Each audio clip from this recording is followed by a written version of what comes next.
Avaris and Pi-Rameses, the two lost Egyptian cities that tell a tale some pharaohs wish we would all just forget.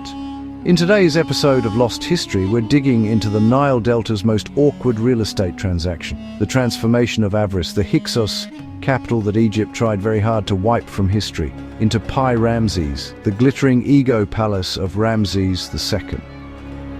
We'll learn how Egypt's greatest pharaoh built his legacy on the ruins of the very foreign immigrants his ancestors had despised, how archaeology ruined centuries of nationalist storytelling, and how imperial propaganda works best when you just rename things and hope no one notices the frescoes underneath. We're going to explore the Hyksos rise, their technological flex, their unceremonious eviction, and the delicious irony of Ramses II squatting on their old city while pretending it was all his idea. So expect lots of stock footage in the wrong place, chariot drama, and enough shitty jokes to make my mother weep. I am Ancient Swan. That was an introduction. Thank you for coming, and let's not waste any more time. Today, you lucky people, it's a double whammy, 2 ancient cities for the low, low price of none. Welcome to the story of 2 cities, Avaris and Pi-Rameses, where Egypt's ruling class played a centuries-long round of "let's pretend this was always ours." If you've ever seen a toddler claim a toy they just stole as mine forever, congratulations. You already understand the geopolitical strategy behind Pi-Ramesses in ancient Egypt. Let's start with first of the 2. The original OG Avaris was the ancient capital of Egypt, located in the northeastern region of the Nile Delta. Its position at the hub of Egypt's river delta made it a major city suitable for trade. Its close proximity to Asia made it a popular town for migrants and people looking to sell stuff. Avaris was first founded around 1900 BC by Pharaoh Amenemhat, the first king of the 12th dynasty of ancient Egypt. I know this is true because I asked Google, and Google literally never ever tells a lie, although initially founded as a relatively small settlement. Avaris very quickly grew in size and importance due to its perfect positioning to capture that lucrative trade network. By the end of its first 100 years, it had become a very successful city, and everything was fine and dandy, right up until the arrival of the Hyksos, which is ancient Egyptian for foreigners we'll pretend never existed.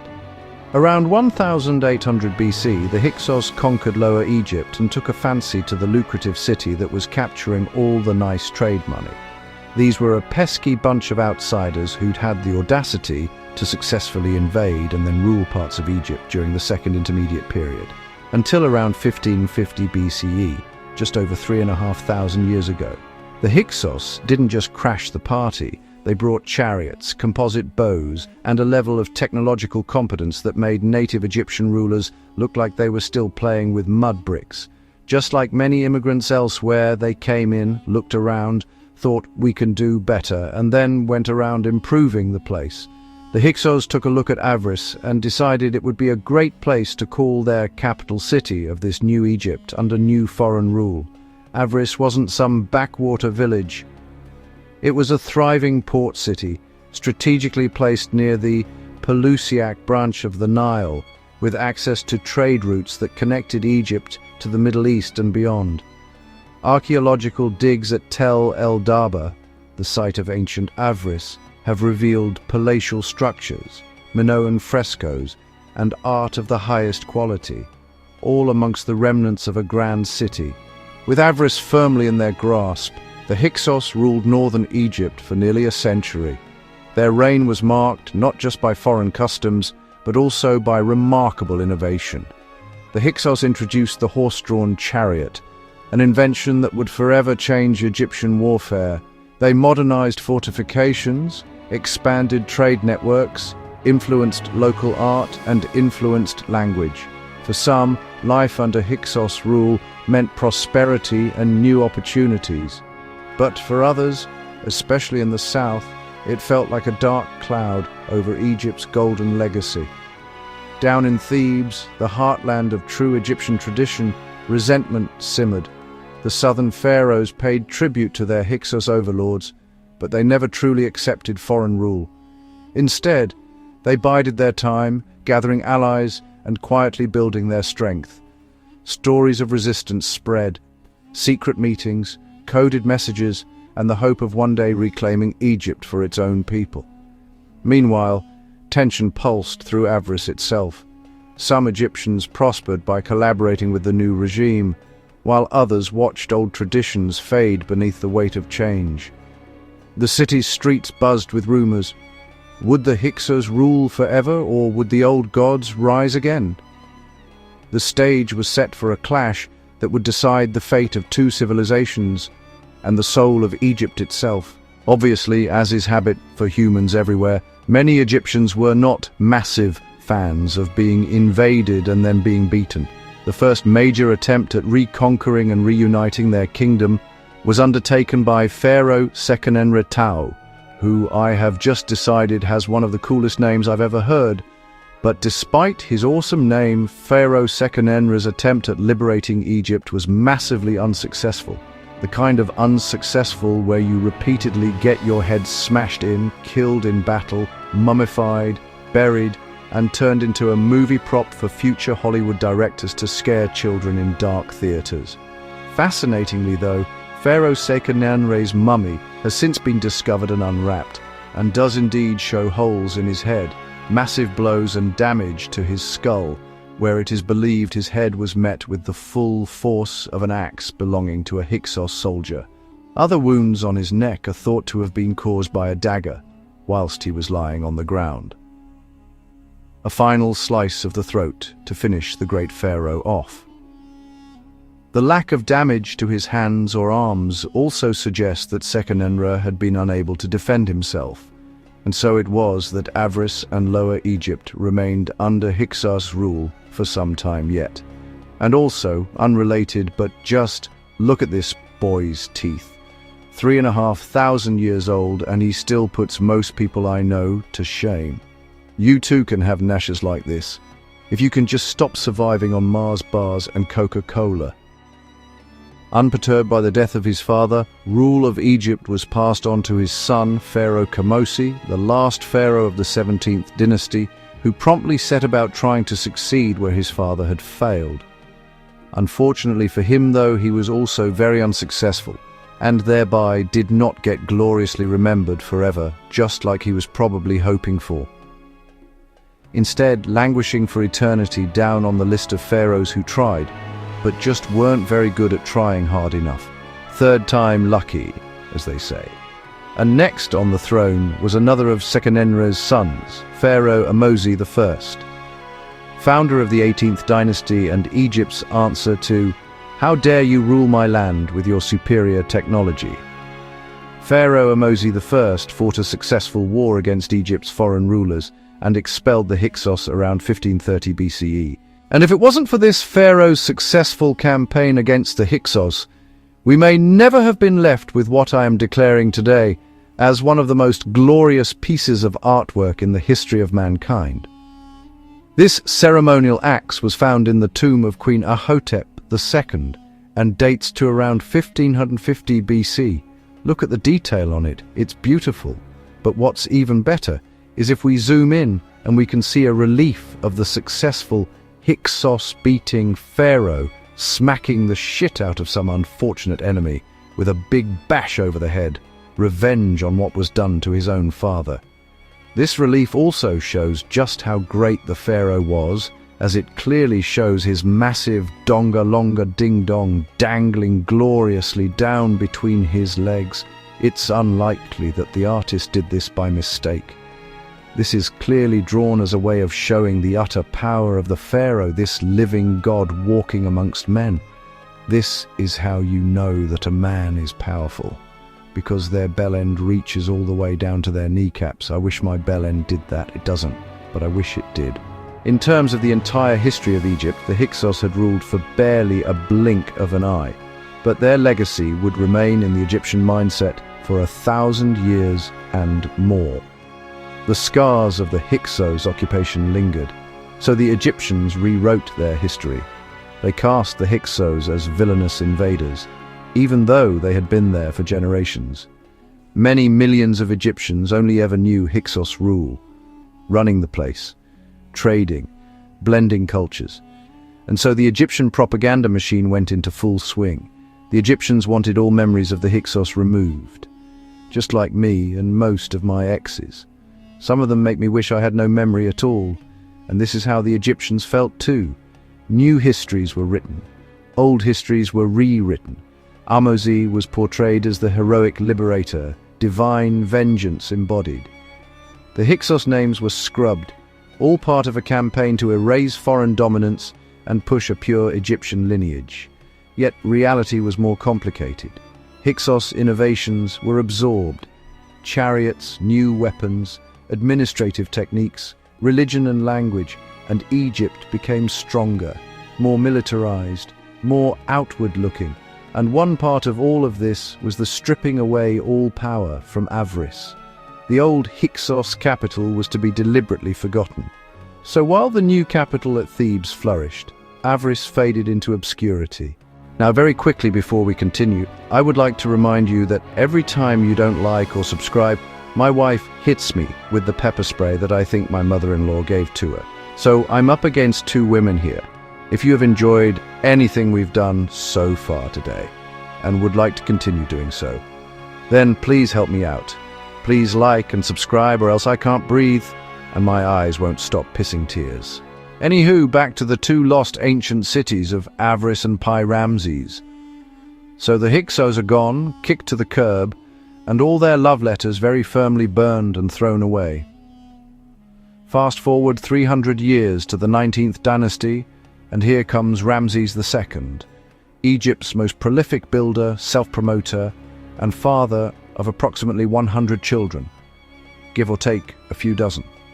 Ramses II didn't just want a capital, he wanted a monument to his own ego. So he looked at Avaris, saw its strategic location, and said, "Yes, I want that." And so Pharaoh Ramses II constructed the new city of Pi-Ramesses roughly 2 kilometers to the north of the old city's ruins. Avaris was superseded by Pi-Ramesses, and thus finally completely abandoned in the following period.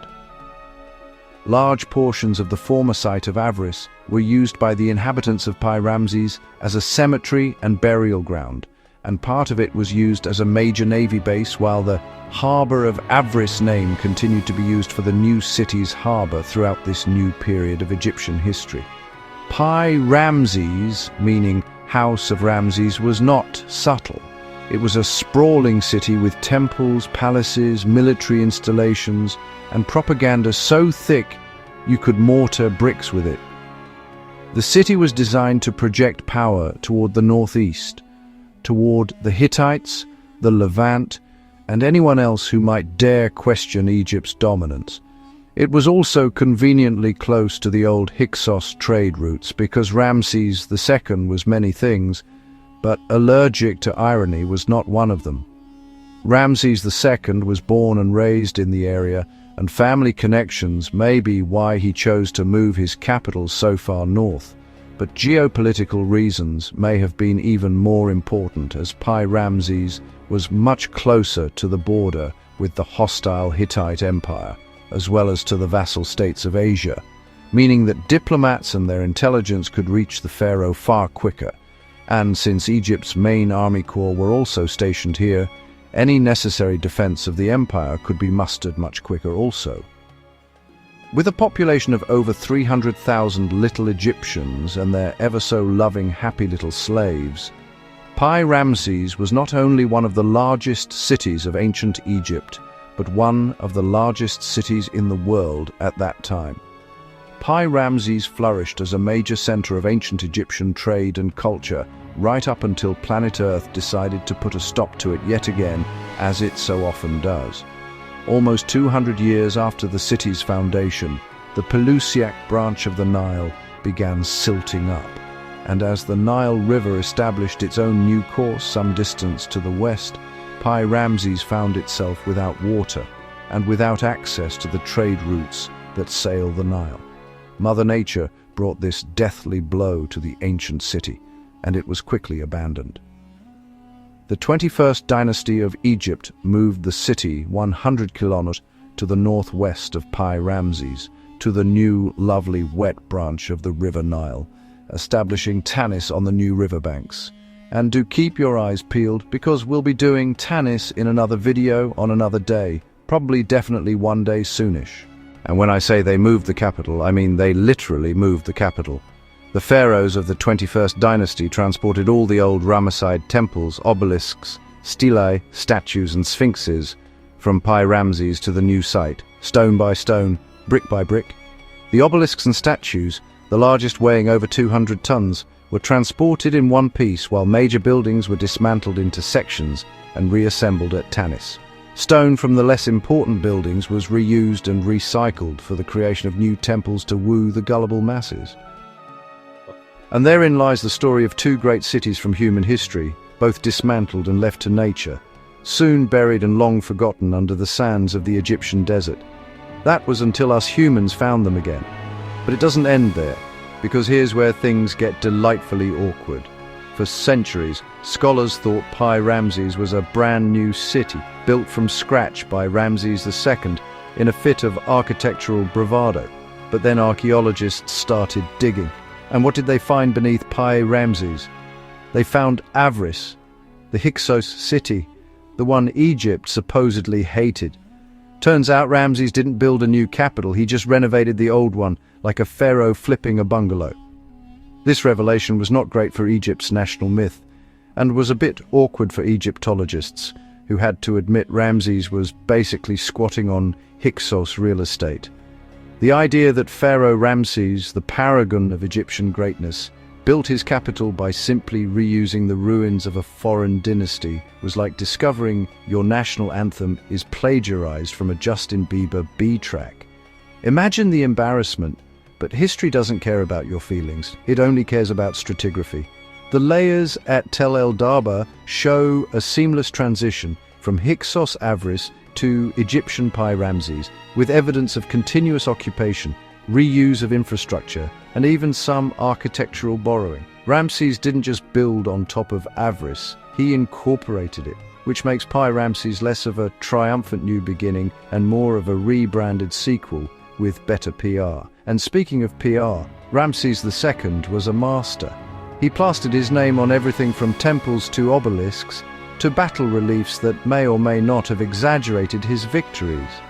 The Battle of Kadesh, for example, was a military draw at best, but Ramses spun it into a personal triumph so hard it's still taught that way in some textbooks.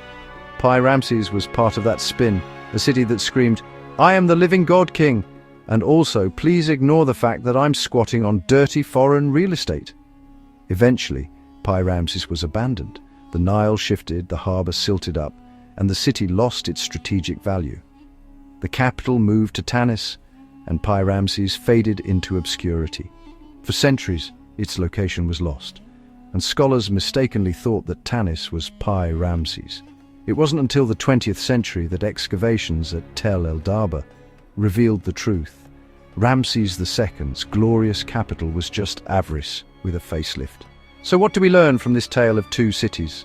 First, that imperial propaganda is eternal, but also that just like all propaganda, it very often ages like milk.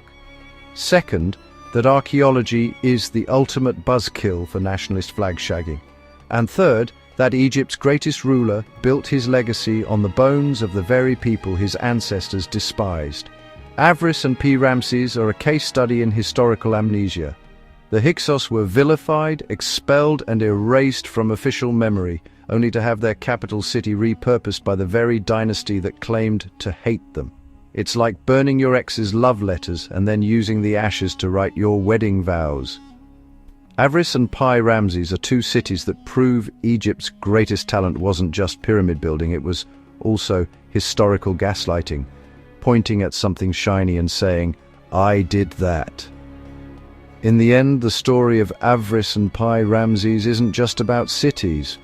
It's about how power rewrites geography, how memory is curated by the victors, and how even the most grandiose monuments are built on foundations of irony. Pharaoh Ramses may have been great in victory, but his capital was great in recycling. And if you think that's petty, just wait until we cover the Hittites. Egypt's favorite frenemy with a chariot complex. But long before we ever get around to doing that, it's time for us to be reminded that of the 7-something billion people on Earth, only 8 of them are the world's greatest patrons. And for time immemorial, their names shall be written in stone as D.D., Stephen, Thad S. A., George H., Anthony T., Merlici I., and David R. Thank you, thank you, thank you. And don't forget to join that Patreon if you'd also like to be remembered forever and ever, just like Ramses II. Also, don't forget to like and subscribe. It helps me breathe and that helps me sleep at night, quite literally. Thanks all, I'm off again, like custard left in summer sun. See you next time. Peace, love, Avaris and Pi-Rameses. Goodbye. I love everything about your face.